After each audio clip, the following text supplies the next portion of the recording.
हमारे साथ मौजूद हैं जी डॉक्टर यासिर मसूद, जो कि इंसान की नफ्सियात से खेलते हैं और नफ्सियाती तौर पे हमें बताएंगे कि भाई बर्दाश्त कैसे करना है। अस्सलाम वालेकुम। वालेकुम अस्सलाम। कैसे हैं सर? ठीक ठाक है? मैं बिल्कुल ठीक हूँ। जिंदगी में मुझे लगता है कभी कभी कि जिंदगी है ही बर्दाश्त का नाम। पैदाइश से लेकर कॉम्प्रोमाइज आप लोगों ने जरा उसको हल्की टर्म दी है। जिंदगी जबरे मुसलसल की तरह काटी है। अब ये ना कह देना कि सुकून सिर्फ कब्र में है, वरना आपको भी फिर कोई बर्दाश्त नहीं करेगा, ऐसा भी हो सकता है। तो उधर से आगे बढ़ते हैं सर, आपकी तरफ आते हैं। ये ओवरऑल हमारा जो बर्दाश्त का मामला है, हम क्यों इनटॉलरेंट क्यों होते हैं? बर्दाश्त करना इतना मुश्किल काम क्यों हमें? देखिए, अदम बर्दाश्त जो है वो हमारे एक इमोशनल फेलियर का नाम है। हमारे अल्लाह ताला ने हमें बहुत से इमोशंस वदीयत किए हैं, जज्बात वदीयत किए हैं, और उन जज्बात का इजहार जो है वो हमारा एक फ़ितरी तकाज़ा होता है। तो आप जब लफ्ज़ बर्दाश्त कह रहे हैं तो इससे मैं ये मुराद लूँगा कि जब आप कुछ कहना चाह रहे हैं और ना कह पाएँ, एक ये आप अपनी नाराज़गी का, खफगी का इजहार करना चाह रहे हों और ना कर पाएँ। हाँ, आपके साथ कोई जुल्म, ज़्यादती, जबर रवा रखा जा रहा है और आप खामोश रहें, उसको अपनी किस्मत का लिखा समझ के कबूल कर लें, सब्र कर लें। तो ये कुछ नज़रियात हैं जो हमारे ऊपर, हमारे अंदर वदीयत किए गए, वदीयत नहीं किए गए, ये वो बिहेवियरल पैटर्न हैं, हमारी आदतें हैं जो तरबियत के जो निज़ाम है ना हमारा ख़ानदानी, उन्होंने कहा सवाल नहीं करना आपने। दूसरा, भाई स्कूल में टीचर कोई इंक्विजिटिव बच्चा सोचे ना, या वालिदैन को कोई बच्चा बहुत सवाल कर रहा है तो चुप करके बैठ जाओ, तुम हर वक्त तुम दिमाग खाते रहते हो। तो उसको ये सिखा दिया गया कि अब आपने सवाल नहीं करना, जो है आप खामोश होकर चुप करके बैठ जाएं। तो ये तो है कि वो वाला बर्दाश्त जो जिसे आपने नहीं करना था और आपको सिखा दिया गया, आपका एक जायज़ फितरी हक जो है वो सल्ब कर लिया गया। लेकिन एक और भी अदम बर्दाश्त, अदम रवादारी का एक और रुख भी है हमारे मुआशरे में।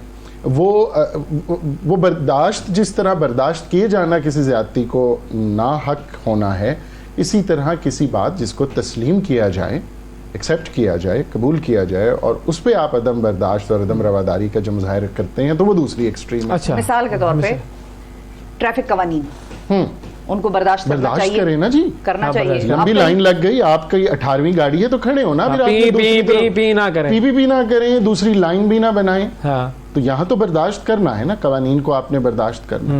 लेकिन यहाँ पर हम बर्दाश्त नहीं करते। इसकी वजह मैं आपसे पूछूंगी कि ये चीज हमें यहाँ पर सड़कों पे ज्यादा नजर आती है, भारत में भी आएगी, यहाँ पर भी आएगी, बांग्लादेश में भी अब कदरे आई जाएगी। वो तो खैर अब आगे निकल गए हैं, लेकिन खैर उन पे बात करते हुए भी अब बंदा सोचे 100 दफा। लेकिन बहरहाल ये चीजें अदम बर्दाश्त जो सड़कों पे है, कवानीन पे है, ये चीज हमारे यहाँ ज्यादा नजर आती है। वेस्टर्न कंट्रीज में ये चीज शाज़ो नाज़िर ही कहीं होता है कि वो खड़े हैं, क्या उन्होंने अपने आप में ऐसा कर लिया? देखिए, मेरा ख्याल इसमें यह है कि हमने हमारे मुआशरे की जो बुनियाद है, असास है, उसके अंदर ताकत और इख्तियार को एक वर्चू बनाया है हमने कि आप ताकतवर और बाइख्तियार हैं, बावसाइल हैं। आप बावसाइल हैं तो ताकतवर हैं, और ताकतवर हैं तो बाइख्तियार हैं। ये है हमारा वर्चू। बच्चों को हमने इस जो है ना रेसिपी के साथ ये हंडिया पकाई है हमने।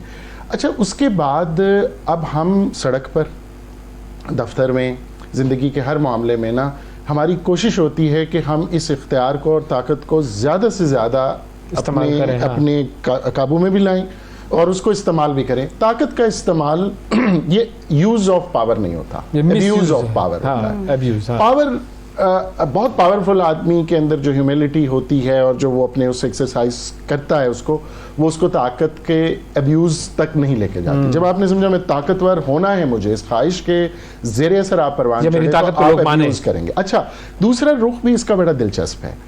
जब किसी मुआशरे में, जो कि हमारा मुआशरा है, जिसमें ताकत, पावर, प्रेस्टीज, प्रिविलेज अब्यूज होता है, उसमें जो अब्यूज्ड होते हैं वो एक विक्टिम कॉम्प्लेक्स का शिकार होते हैं। ठीक है।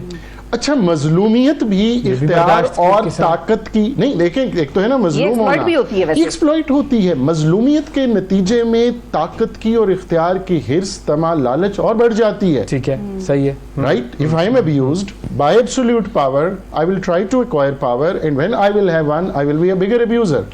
क्योंकि मेरा विक्टिम कॉम्प्लेक्स मुझे बताएगा कि भाई नुस्खा ही यही है, कुलिया ही यही है यहाँ वजूद कायम रखने का, तरक्की करने का, आगे बढ़ने का। तो ये इसलिए ये दो धारी तलवार है हमारे मुआशरे में। अदम बर्दाश्त की बड़ी वजह जो है ताकत और इख्तियार, पावर और प्रिविलेज पे बहुत ज़्यादा उसको प्रमोट करना और एज अ वर्च्यू इस्टेब्लिश करना। वो अच्छा, बुनियाद। इसका एक और एंगल भी है, उस पर मैं बात करता हूँ, लेकिन पहले हमारे साथ एक कॉलर भी है, कुरतुलैन है अमेरिका से। अस्सलाम वालेकुम।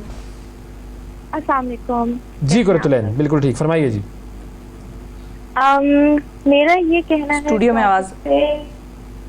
हम लोगों में ना बर्दाश्त की भी बहुत कमी है। आप अपने किसी एक्सपीरियंस की बुनियाद पर कह रही हैं? ये इस बुनियाद पे मैं कह रही हूँ क्योंकि हमने अपने बचपन से एक विशियस साइकिल रिपीट होते हुए देखा होता है कि हमारे सामने अगर किसी को अपनी बात मनवानी हुई तो ईदर उसने अपनी फोर्स यूज की, जैसे आप लोग अभी जिक्र कर रहे थे, पावर, या फिर उसने अपनी आवाज का इस्तेमाल किया, या उसने अपने रिश्ते का इस्तेमाल किया, बड़े होने का फायदा उठाया अपनी बात मनवाने के लिए। और फिर जब हम वो देख रहे होते अपने इर्द गिर्द अतराफ में होते हुए, फिर हम बाहर जाके या अपनी जब हमारे पास इख्तियार आता है तो हम उसको इस्तेमाल करते हैं। तो बिल्कुल सही। प्रैक्टिस में आते आते चीज जो है वो इतनी पक्की हो जाती है कि हमारे अंदर एक कॉन्सेप्ट ही नहीं है कि हम सुन नहीं पाते। ठीक है। बिल्कुल ठीक है, बहुत शुक्रिया बचपन के कुरतुलैन, ये साइकिल बड़ा का इन्होंने इंपॉर्टेंट किया है। कि ये हम देख के कैसे बड़े हो ये रहे बड़ी दुरुस्त बात है। देखिए, हमारे वालिद, हमारे मस्जिद के मौलवी साहब, हमारे साथ वाले हमसाए चाचा जी और हमारे ताया, यही तो पावर सेंटर्स थे ना। हमारी पहली अथॉरिटी, आपके पहली अथॉरिटी किससे यही, मुतारिफ बिल्कुल, हुए? बिल्कुल ऐसे ही। ये हुए, और इन्होंने अपनी अथॉरिटी को डायलॉग, किसी बाहमी जिसे कहें गुफ्तगू या आप मकालमे की बजाय सिर्फ स्नब करने, डांटने और दूसरे को उसकी औकात बार बार बावर करवाना, अपना अथॉरिटी स्टेटस को बावर करवाने के नतीजे में बच्चे को ये बता दिया कि if you have authority you need to be authoritative and this is the right way to exercise authority. या अगर अथॉरिटी नहीं है तो शोर करके और मार के या वो गुस्से ले का ली इजहार ना, करके वो आपने तो हाँ, देखिए अथॉरिटी तो बन गई ना। आप अब्बा जी फिजिकली भी स्ट्रांग हैं, पैसे भी वही देते हैं, औहदा भी और है, वो बाप सारा बाप का। हाँ, फिर एक वो रिलीजियस कॉन्सेप्ट है और हमारा जो सोशल कॉन्स्ट्रक्ट है वो भी कि अब्बा के सामने ऊंची आवाज में बात की। लेकिन अब्बा अगर ऊंची आवाज में ही बात करते रहे तो बच्चों में ऑटोमेटिकली आ तो वो जाएगी तो आ गया ना। फिर वो टाइम बस जिस कद बड़ा होने की देर है, उसके बाद फिर वो रेप्लिकेशन जो है ना, लेकिन शुरू हो। देखिए, हम बात करें अगर डायलॉग की, मिसाल के तौर पे दो अलग अलग मकतबा फ़िक्र के लोग बात कर रहे हैं, या दो अलग अलग डिफरेंस ऑफ ओपिनियन वाले लोग अपने पॉइंट ऑफ व्यू पर बात कर रहे हैं, और वो मौजू कोई भी हो सकता है, वो पॉलिटिक्स भी हो सकता है, वो मौजू जो है वो मजहब भी हो सकता है, वो मौजू मिसाल के तौर पर साइकोलॉजिकल कोई आपकी डिग्री है उसके ऊपर कोई आपसे बात कर रहा है और आप अपने PhD का डिफेंस कर रहे हैं फॉर एग्जाम्पल, ठीक है। तो अब एक तरफ आपका आर्ग्यूमेंट है, एक तरफ दूसरे शख्स का आर्ग्यूमेंट है। ये दोनों शख्स जो कि बाशऊर होते हैं, अपने अपने डोमेन में बड़े काम कर रहे होते हैं, वो भी एक दूसरे की बात सुनते हुए सुन तो लेते हैं, लेकिन एक वक्त ऐसा आता है जब कहते हैं कि नहीं भाई मैं नहीं मान सकता हूं तुम्हारी बात, और फिर हंगामा होता है। ये क्यों होता है? बड़े पढ़े लिखे में ये बात देखिए, डिफरेंसेस और डिस्प्यूट के फर्क को समझिए ना। अच्छा, ठीक है। हमने एक्सेप्टेंस ऑफ डिफरेंस वाली चीज, अगेन देखिए, तालीम जान लेने का नाम है। जान लेना और कर पाना दो बहुत मुख्तलिफ बात, दो जाने, बहुत मुख्तलिफ एक बात। जान लेना और एक जान ले लेना। जान ले लेना को कई लोग जानकर जान ले लेते हैं। सो ये देखिए, मैं तालीम की अहमियत से बिल्कुल इनकार नहीं करता, लेकिन हमारे जब कहीं अदालत लगती है, आज इस वक्त सैकड़ों मुकदमों की समाअत हो रही होगी, जज को भी पता है कि एक फरीक मबनी बर हक है और एक गलत है, एक वकील दुरुस्त नुक्ते की वकालत कर रहा है और एक झूठ की वकालत कर रहा है, किसी न किसी शक्ल में ना। तो पढ़ा लिखा होना आपको इक्विप नहीं करता कि आप डिफरेंसेस को एक्सेप्ट करें और रिस्पेक्ट करें। बहुत पहले वो एक क्रेडिट कार्ड की लाइन थी कि credit cards of this company are accepted and respected here. So आपको डिफरेंस एक्सेप्ट भी करना है और रिस्पेक्ट भी करना है। ओके अवेश, मुझे आपकी बात से बिल्कुल इत्तेफाक नहीं है, लेकिन ठीक है, fine, it's your view point, I respect that. इस पे देखिए बहुत से झगड़े कंक्लूड हो जाएंगे। हाँ, PhD के डिफेंस में आप ये नहीं कर सकते कि एक्सटर्नल को कहेंगे तो आप कहेंगे जी आप ठीक कह रहे, गलती मुझसे हुई। लेकिन अगेन ये बर्दाश्त है, ये तो एक रियलिटी प्रिंसिपल है। तो तालीम का जान लेना और कर पाना, कर गुजरना, ये दो मुख्तलिफ। लेकिन मैं क्या बर्दाश्त करूं, और क्या कोई चीज ऐसी भी हो सकती है जो मैं बर्दाश्त नहीं करूंगा? जी बिल्कुल ना करें। आपको जबर और ज्यादती बर्दाश्त नहीं करनी, लेकिन उसकी अदम बर्दाश्त के रवैये को आपने किसी हेट स्पीच या वायलेंस में तो नहीं लेके आना ना। भाई, आप मुझसे दस्तों गिरेबां हो रहे हैं, मैं नहीं ये बर्दाश्त कर सकता, ठीक आप है। मुझसे ऊंची आवाज में बात कर रहे हैं, मैं नहीं बर्दाश्त करूंगा, लेकिन मैं अपनी अदम बर्दाश्त का मुजाहरा कैसे करूंगा? ऐसे भी नहीं कर एक्सेप्टिंग कि सकता। This is wrong and I am not going to replicate it, या आपसे ऊंची आवाज में मैं नहीं बर्दाश्त कर सकता तुम्हारी ये बात। एक दफा मेरी अहलिया ने बहुत चीखते हुए बेटी को डांटा कि चीखो मत, और इतनी ऊंची आवाज से वो चीखी दूसरे कमरे से, क्योंकि चीख के बगैर उसको चीखने से रोका जा रहा था। तो ये जो है वो हमारी बड़ी सहेली है, इसलिए मैंने तो इस बात में इनका कोई साइड नहीं किया भाई, ये जो भी नहीं, कह रहे हैं। वो जब वो आएंगी तो आप उनसे पूछ लीजिएगा, मेरी भी 4-6 बातें वो बता देंगी। एक तो ही वो अहलिया है ना? जी, जी। बस सही है। So, अच्छा, फिर क्या इसमें मैं सिर्फ ये गुजारिश कर रहा हूँ कि आपने बिल्कुल बर्दाश्त नहीं करना जो चीज़ नाकाबिले बर्दाश्त है, लेकिन अदम बर्दाश्त के इजहार को भी नाकाबिले बर्दाश्त मत बनाइए। नाकाबिले बर्दाश्त चीज़ों के नतीजे में या उसके रिस्पॉन्स में, उसके रद्द अमल में भी नाकाबिले बर्दाश्त होना वही अदम बर्दाश्त है जिसका मुजाहरा दूसरे सही, साहब कर रहे गलत थे, के जवाब आपके में फिर हम फरीक भी कर गलत रास्ते पर रहे चले थे। जाएं। सो विड्रॉल, खामोशी, किसी जगह पे किसी झगड़े से बाहर निकल जाना, एक्सेप्ट कर लेना कि जिस रवैये का आप मुजाहरा कर रहे हैं मैं इस रवैये का मुजाहरा नहीं करूँगा। जब आप अपने हवास वापस पा लें तो फिर शायद मैं आपसे बात करूंगा। अभी तो आपको बात ही समझ में नहीं है, कहना मुश्किल, करना मुश्किल है, मुश्किल कहना काम आसान है। भाई मिसाल के तौर पर आप सड़क पर ही हैं या फॉर एग्जांपल आप बिल जमा करा रहे हैं, जगह पर हैं, बिल जमा करा रहे हैं और एक शख्स जो है वो आकर आगे लाइन में लगने की कोशिश इन्होंने कर तो रहा है। एक शख्स जरा मुहज्जब बनाया है। मैं तो अगर होती तो मैं इस एग्जांपल को ऐसे देती कि खिड़की एक है, उस पे सारे चिपक गए हैं। चिपक गए। अब एक या बंदा नहीं, कभी पीछे खड़ा होता है है और कि देख भाई रहा है कोई भाई। एक शख्स आता है कि भाई वो जी, आगे आप करने की अपने कोशिश कर रहा है। ऐसे मौके हाँ, पे क्यों? आपने अपने सिस्टम के अंदर इस नागवारियत को नहीं रखना, आपने इजहार करना है। आपने शाइस्तगी से, तहजीब से किसी दूसरे शख्स को उसकी गलती का एहसास दिलाना, चीख के नहीं कहना, ऑफेंड करके नहीं कहना, हाँ। क्योंकि ऑलरेडी वो ऑफेंस तो वो कर रहा है, वो कर रहा है। हाँ, ठीक है ना। तो वो एक माइंड सेट में। अच्छा, एक और चीज भी ध्यान में रखिए, एक ऑफेंडर को पता होता है कि आई एम कि वो गोइंग कर टू रहा है, कमिट एन yes। ऑफेंस, और वो बड़ा तैयार होता है कि अभी कोई असूल परस्त इंसान जो है ना अभी मुझे कन्फ्रंट करेगा, तो वो और तो उसकी ऑलरेडी confrontation का जवाब होता है उसके पास कि मैं शोर तैयार शराबा होता है, भाई नहीं करूंगा। मैं शोर शराबा करूंगा, आपका क्या मसला है वगैरह। हाँ, तो वो हाँ, हाँ। सो ये इतराज करने वाले को भी पता होना चाहिए कि वो अब